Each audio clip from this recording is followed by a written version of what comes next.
एक गांव में एक ब्राह्मण रहता था। वह पुरोहिताई करता था। पुरोहिताई से जो कुछ प्राप्त हो जाता था उसी से अपना और अपने कुटुंबियों का निर्वाह करता था। एक दिन ब्राह्मण एक अन्य गांव में पूजा कराने के लिए गया।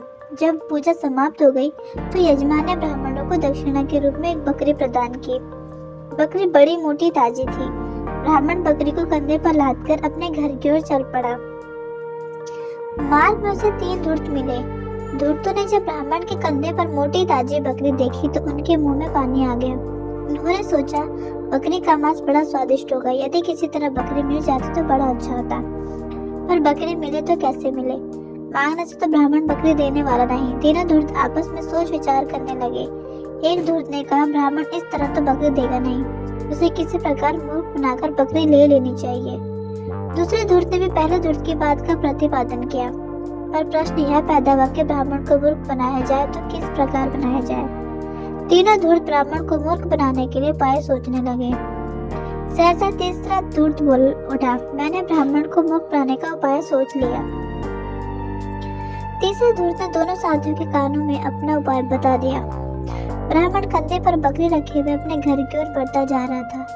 तीनों धूर्त भी ब्राह्मण के दाएं बाएं चलने लगे। कुछ दूर जाने पर पहला धूर्त ब्राह्मण के सामने जा पहुंचा और बोला, ब्राह्मण देवता, कंधे पर कौन सी चीज रखे हुए हो?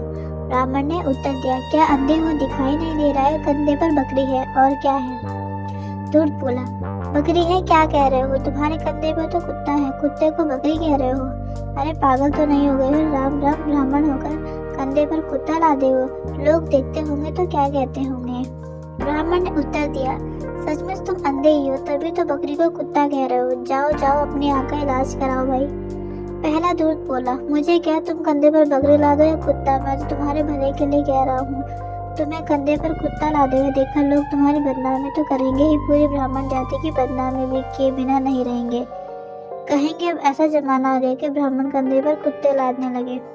पहला धूर्त अपनी बात समाप्त करके ब्राह्मण के सामने से दूर चला गया।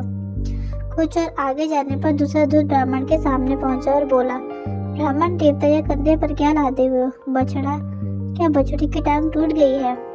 ब्राह्मण बोला, अरे अरे, दिन में ही तुम्हें दिखाई नहीं देता इसलिए बकरी को बछड़ा कह रहे हो?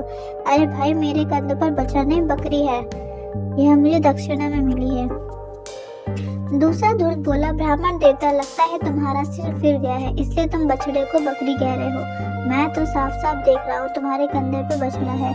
मुझे क्या, कंधे पर बकरी ला दो या बछड़ा, मैंने जो देखा उसके बारे में तुमसे पूछ लिया। दूसरा धूर्त भी अपनी बात समाप्त करके ब्राह्मण के सामने से खिसक गया। ब्राह्मण के मन में संदेह पैदा हो उठा, क्या बात है, एक आदमी ने तो कहा कंधे पर बकरी नहीं कुत्ता है, और दूसरे आदमी ने कहा कंधे पर बकरी नहीं बछड़ा है। क्या सचमुच मेरे कंधे पर बकरी नहीं कुछ और है?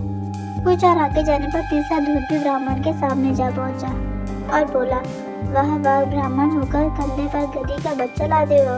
राम राम, कैसे समय आ गया? ब्राह्मण बोला, क्या कह रहे हो? मेरे कंधे पे तो बकरी है, तुम बकरी को गधी का बच्चा बता रहे हो? अंधे हो क्या? तीसरा धूर्त बोला, मैं अंधा हूँ या नहीं? तुम पागल अवश्य हो, कंधे पर गधी का बच्चा लादे हो और उसे बकरी बता रहे हो। पागल ना होते तो ऐसा ना कहते। तीसरा धूर्त भी अपनी बात समाप्त करके आगे बढ़ गया। ब्राह्मण के मन का संदेह प्रबल हो उठा। वह सोचने लगा, अवश्य कोई न कोई बात है। तभी एक आदमी ने बकरी को कुत्ता, दूसरे आदमी ने बछड़ा और तीसरे आदमी ने गधी का बच्चा बताया। कहीं यह बकरी पिशाचनी तो नहीं है? जरूर पिशाचनी ही है, तभी भिन्न भिन्न रूप धारण करती है। संदेह के कारण ब्राह्मण को बकरी सचमुच पिशाचनी के रूप में दिखाई देने लगी। ब्राह्मण डर गया। वह बकरी को कंधे से फेंककर भाग खड़ा हुआ। तीनों धूर्त बड़े प्रसन्न हुए। उन्होंने कहा, हमने ब्राह्मण को कैसा मूर्ख बनाया। तीनों धूर्त बकरी को अपने घर ले गए। बकरी का क्या हाल हुआ यह बताने से क्या लाभ? लाभ की बात तो यह है कि सदा अपनी बुद्धि से काम लेना चाहिए। ब्राह्मण यदि बुद्धि से काम ले तो धूर्तों के द्वारा ठगा ना जाता। कहानी की शिक्षा, किसी अपरिचित की बात पर सहसा विश्वास नहीं कर लेना चाहिए। किसी के मुख से सुनी बात को सच न मानकर उस पर विचार करना चाहिए। सदा अपनी बुद्धि से ही काम करना चाहिए।